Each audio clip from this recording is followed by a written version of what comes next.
The man woke up completely tied up, ropes wrapped around every limb, even his size 12 sneakers were padlocked. Turns out, he'd accidentally landed on an island of tiny people. One roar from him, and he ripped the wooden stakes from the ground like weeds. He stood tall, confused. Was this a dream? Suddenly, the general came charging in on a miniature horse and hurled a spear straight at him. Soldiers flung hooks, catching the man by his oversized butt. They pulled until he collapsed and blacked out. When he woke, he was chained again, this time strapped to a cart and paraded through town like a monster. Everyone gathered to see the giant freak. At the palace gates, even the princess, who had seen everything, was stunned by his size. The next day, he was forced to plow fields like a human tractor. But before long, the kingdom was attacked. Assassins from a rival nation stormed the castle. The general acted brave, but it was all for show. So a young soldier secretly freed the man and begged for help. The giant didn't hesitate. He picked up 2 assassins like toothpicks and tossed them into a pond. Princess saved. Then he saw the king trapped in a burning palace. The man rushed in, but the flames burned his hands. So, he took off his enormous underwear and let loose a golden stream. It wasn't pretty, but it doused the flames. The king was safe. The general, not so much. He got hit by the full blast. Despite the smell, the king declared him a hero. That night, he was treated to a royal feast, though no amount of fruit could fill his belly. Still, he boasted, claiming to be Ultraman, the monster-slaying legend. Soon, he had a seaside villa, coffee makers on standby, massage teams on command, and thousands cheering at movie nights. Even a medal from the king. But not everyone was happy. The general, jealous and bitter, sabotaged the kingdom's defenses.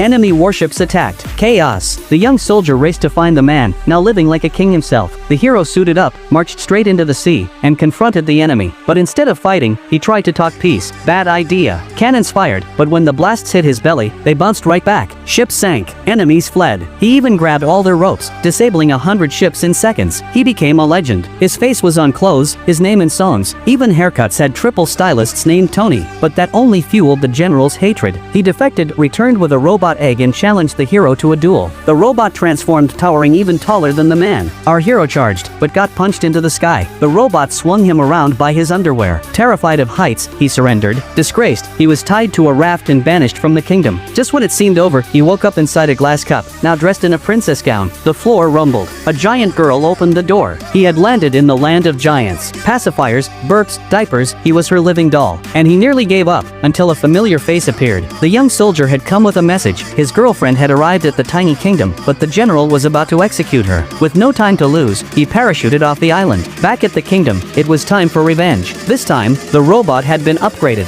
It electrocuted him instantly, once, twice, until he could barely move. But while no one was looking, the soldier climbed into the robot's control room and ripped out the wires. The man seized his chance, leaped into the air and kicked the robot into pieces. Then he grabbed a statue and smashed it down, again and again. For days, he pounded away until nothing was left but scrap metal. He'd won.